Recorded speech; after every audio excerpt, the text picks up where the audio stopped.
अभी हम बात करेंगे लाइन ऑफ एक्चुअल कंट्रोल की। लाइन ऑफ एक्चुअल कंट्रोल जो है वो हमें भारत और चाइना के बीच में जो सीमा का विवाद है उसके बारे में बताने की कोशिश करता है।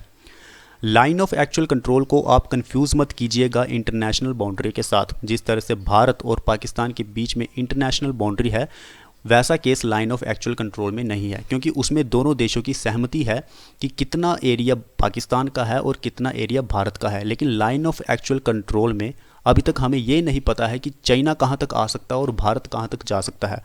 यही एक मेन कारण है कि जो चाइना है वो हमारी टेरिटरी में आ जाता है, कभी 20 किलोमीटर तक, कभी 40 किलोमीटर तक, क्योंकि जो बॉर्डर्स हैं वो खुले हैं। अभी तक डिसाइड नहीं किया गया है, ऐसा कोई बाउंड्री एग्रीमेंट नहीं है जो फाइनल कर सके कि चाइना कहाँ तक रुकेगा और भारत कहाँ तक होगा, भारत की सीमा क्या होगी और चाइना की सीमा क्या होगी, जिसमें लीगल रिकॉग्निशन हो, दोनों देशों की सहमति हो। तो लाइन ऑफ एक्चुअल कंट्रोल में दोनों देशों की सहमति नहीं है। कई बार भारत इसको रिजेक्ट कर देता है, कई बार चाइना इसको रिजेक्ट कर देता है, तो ये एक तरह की इनफॉर्मल लाइन है। So the line of actual control is a notional demarcation line that separates the Indian controlled territory from the Chinese controlled territory in the Sino-Indian border dispute। अब इसमें टर्म का इस्तेमाल हुआ है इंडियन कंट्रोल्ड टेरिटरी, यानी कि अभी तक फाइनल नहीं है कि भारत का एरिया कितना है और चाइना का एरिया कितना है, बस ये दोनों देश कंट्रोल कर रहे हैं एरियाज़ को। इसकी पूरी डिटेल हम जानेंगे और हम ये भी बात करेंगे कि क्यों बार बार दोनों देशों के बीच में टेंशन्स क्रिएट हो जाती है। टेंशन्स क्रिएट होने का एक ही कारण है, वो है लाइन ऑफ एक्चुअल कंट्रोल, क्योंकि अभी तक प्रॉपर बॉर्डर की सेटलमेंट नहीं हुई है। तो अब हम बात करते हैं line of actual control term का सबसे पहले इस्तेमाल किसने किया था। तो चाइनीज़ प्रीमियर थे जू एनलाई, उन्होंने 1959 को लेटर लिखा था हमारे फर्स्ट प्राइम मिनिस्टर, पहले प्रधानमंत्री जवाहरलाल नेहरू जी को, जिसमें उन्होंने उस पत्र में जिक्र किया था लाइन ऑफ एक्चुअल कंट्रोल का। So it subsequently referred to the line formed after the 1962 Sino Indian war and is part of the Sino Indian border dispute. तो 1962 को भारत और चाइना के बीच में जो युद्ध होता है उसके एकदम से ही इस लाइन की चर्चा होने लगी, लाइन ऑफ एक्चुअल कंट्रोल की, और ये एक पार्ट बन गया साइनो इंडियन बॉर्डर डिस्प्यूट का। तो अब जब भी कोई एग्रीमेंट होता है, जब भी कोई बात होती है हमारी चाइना के साथ, तो उसमें लाइन ऑफ एक्चुअल कंट्रोल का जिक्र किया जाता है। अब हम बात करते हैं कि लाइन ऑफ एक्चुअल कंट्रोल को कितने सेक्टर्स में डिवाइड किया गया है। जब 1962 को भारत और चाइना का युद्ध हुआ था तो उसमें सबसे पहले लाइन ऑफ एक्चुअल कंट्रोल की बात की गई थी लद्दाख वाले सेक्टर में, लेकिन बाद में इसे और भी 3 सेक्टर्स में डिवाइड कर दिया गया, जैसे कि middle sector and eastern sector, जिसमें अरुणाचल प्रदेश वाला एरिया भी शामिल किया गया। तो वो 3 सेक्टर्स कौन से हैं लाइन ऑफ एक्चुअल कंट्रोल के? सबसे पहले आता है वेस्टर्न सेक्टर। इंडियन साइड से उसकी शुरुआत होती है लद्दाख, और चाइनीज साइड से उसकी शुरुआत होती है Tibet and Xinjiang autonomous region, जो कि सेपरेट करता है वेस्टर्न सेक्टर को भारत और चाइना के बीच में। This sector was the location of the 2020 China India skirmishes. तो 2020 में दोनों देशों के बीच में जो झड़प हुई थी, जिसमें हमारे बहुत सारे जवान शहीद हुए थे, वो यही सेक्टर था, वेस्टर्न सेक्टर, जो ज़्यादातर टेंशन में रहता है। बहुत ज़्यादा टेंशन देखने को मिलती है दोनों देशों के बीच में। अब हम बात करते हैं मिडल सेक्टर की। मिडल सेक्टर की कहानी ऐसी है कि यहाँ डिस्प्यूट बहुत ही कम है, चाइना ज़्यादा क्लेम नहीं करता है। डिस्प्यूट होते हैं लेकिन इतने बड़े लेवल पे नहीं होते, जिसमें भारत की तरफ से उत्तराखंड है, हिमाचल प्रदेश है, और चाइनीज़ साइड से तिब्बत ऑटोनोमस रीजन है, जो मिडल सेक्टर को डिवाइड करता है भारत और चाइना के बीच में। अब हम बात करते हैं ईस्टर्न सेक्टर की। ये भी बहुत ज़्यादा डिस्प्यूटेड है भारत और चाइना के बीच में, जिसकी शुरुआत इंडियन साइड से होती है अरुणाचल प्रदेश में और चाइनीज साइड से होती है तिब्बत में। This sector generally follows the McMahon line. इसको हम मैकमोहन लाइन भी बोलते हैं, क्योंकि ये भूटान से शुरू होती है, पूरा अरुणाचल प्रदेश कवर करती है और म्यांमार तक चली जाती है। The term line of actual control originally referred only to the boundary in the western sector. मैंने आपको पहले ही बताया था कि लाइन ऑफ एक्चुअल कंट्रोल है, उसे पहले सिर्फ वेस्टर्न सेक्टर तक ही सीमित रखा गया था, जिसमें हमारा लद्दाख वाला एरिया शामिल होता है। लेकिन 1962 साइनो इंडियन वॉर जब होता है तो उसके बाद इसे तीनों सेक्टर्स में डिवाइड कर दिया गया, middle sector, western sector and eastern sector. During the 1990s came to refer to the entire de facto border, जिसमें तीनों सेक्टर्स शामिल होते हैं। The boundary existed only as an informal cease fire line between India and China after the 1962 Sino Indian war. 1962 में भारत और China के बीच में जो युद्ध होता है उसके बाद से ही एक इनफॉर्मल सीज फायर लाइन बनती है दोनों देशों के बीच में। इसे इनफॉर्मल इसलिए कहा गया है क्योंकि अभी तक कोई भी क्लैरिफिकेशन नहीं हुई है कि भारत के पास कितना एरिया आना चाहिए और चाइना के पास कितना एरिया आना चाहिए। 1962 के बाद भारत और चाइना के रिश्ते एकदम से ख़राब हो जाते हैं। दोनों देशों के बीच में बातचीत बिल्कुल नहीं होती थी या बिल्कुल ही कम लेवल पे होती थी।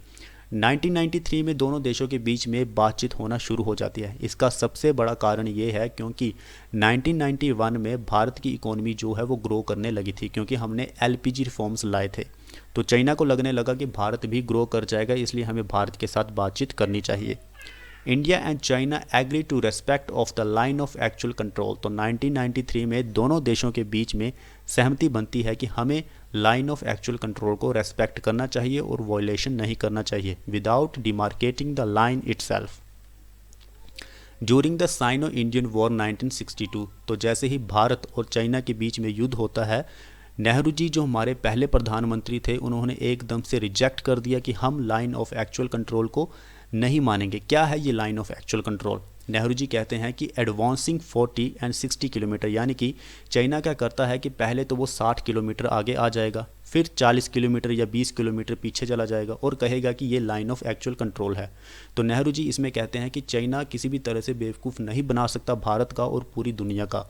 एडवांसिंग 40 और 60 kilometres by blatant military aggression and offering to withdraw 20 kilometres provided both sides do this is a deceptive device which can fool nobody. The term LAC, line of actual control, gained legal recognition in Sino-Indian agreements signed in 1993 and 1996. तो मैंने आपको बताया था कि 1993 में भारत जो था वो पावरफुल हो रहा था, तो उसमें लाइन ऑफ एक्चुअल कंट्रोल की काफ़ी चर्चा हुई थी। जो 1993 में एग्रीमेंट्स हुए दोनों देशों के बीच में, 1996 में एग्रीमेंट्स हुए दोनों देशों के बीच में। तो अब हम बात करते हैं 1996 एग्रीमेंट की। 1996 agreement states no activities of either side shall overstep the line of actual control, यानी कि दोनों देशों को लाइन ऑफ एक्चुअल कंट्रोल की रेस्पेक्ट करनी है। The Indian government claims that Chinese troops continue to illegally enter the area hundreds of times every year, including the aerial sightings and intrusion. तो भारत सरकार का ये कहना है कि भारत जो है वो लाइन ऑफ एक्चुअल कंट्रोल का वॉयलेशन नहीं करता, बल्कि चाइनीज़ सैनिक जो हैं, चाइनीज़ ट्रूप्स जो है वो हमारे एरिया में आते हैं और वॉयलेशन करते हैं और हमारी सेना के साथ झड़प करते हैं, जो कि अभी भी देखने को मिलता है। गलवान वैली जो है वो एक बेस्ट एग्जांपल है जिसमें हमारे कई सारे जवान शहीद हुए थे और चाइनीज़ आर्मी जो थी उन्होंने काफ़ी कब्ज़ा कर लिया था, कई सारे किलोमीटर तक वो आगे आ गए थे भारत की बाउंड्री में। तो ये चाइना की एक पॉलिटिक्स है। तो अब हम बात करते हैं क्लैरिफिकेशन ऑफ द LAC कि लाइन ऑफ एक्चुअल कंट्रोल की क्लैरिफिकेशन कैसी की जाए। तो article 10 of the 1996 border agreement, both sides agreed to the exchange of maps to help clarify the alignment of the LAC line of actual control. तो article 10 ये कहता है कि दोनों देशों को मैप्स को एक्सचेंज करना चाहिए और क्लैरिफाई करना चाहिए कि कितना एरिया भारत का है और कितना एरिया चाइना का है। तो फर्स्ट टाइम सिक्किम का जो मैप था उसे एक्सचेंज किया गया था दोनों देशों के बीच में बॉर्डर ट्रेड के लिए भी, memorandum on expanding the border trade through the Sikkim. अब हम बात करते हैं list of numbered petrol points कि दोनों देश कहाँ कहाँ तक पेट्रोलिंग कर सकते हैं ताकि विवाद जो है वो उत्पन्न ना हो। तो सबसे पहले patrolling point 1 and patrolling point 3 near the Karakoram pass, patrolling point 8 and patrolling point 9 in the Depsang plains. यहाँ पे भी डिस्प्यूट काफ़ी ज़्यादा देखने को मिलता है भारत और चाइना के बीच में। Patrolling point 10 and patrolling point 13 including the patrolling point 11A in the Depsang bulge and Raki Nala to Jeevan Nala. Patrolling point 14 in Galwan valley जहाँ पे हमारे बहुत ज़्यादा जवान शहीद हो गए थे। Patrolling point 15 in Hot Spring, patrolling point 16 between the Hot Spring and Gogra in the Changchanmo River Valley, patrolling point 17 and patrolling point 17A in Gogra, 17A is Gogra Post, patrolling point 18 to patrolling point 23 southeast of Gogra from the Changchimo River tributary along the third stream towards the Pangso Lake। तो यहाँ पे भी विवाद हुआ था भारत और China के बीच में। तो ये सारे पेट्रोलिंग पॉइंट्स हैं जहाँ पे दोनों देशों की जो सेना है वो तैनात है और डिस्प्यूट्स जो है वो उत्पन्न होते रहते हैं। तो जो मेन केस है वो यही है कि लाइन ऑफ एक्चुअल कंट्रोल की वजह से विवाद होता है और जो चाइना की एक तरह की पॉलिसी है कि वो दूसरे देश की बाउंड्री को क्रॉस करेगा लाइंस को क्रॉस करेगा, 20-30 किलोमीटर आगे आएगा और फिर 10 किलोमीटर पीछे चला जाएगा और कहेगा कि अब यही लाइन ऑफ एक्चुअल कंट्रोल है, तो उसने तो कैप्चर कर लिया ना दूसरे देश की बाउंड्री को। तो इसलिए डिस्प्यूट उत्पन्न होता है और डिस्प्यूट का जो मेन कारण है वो चाइना ही है। चाइना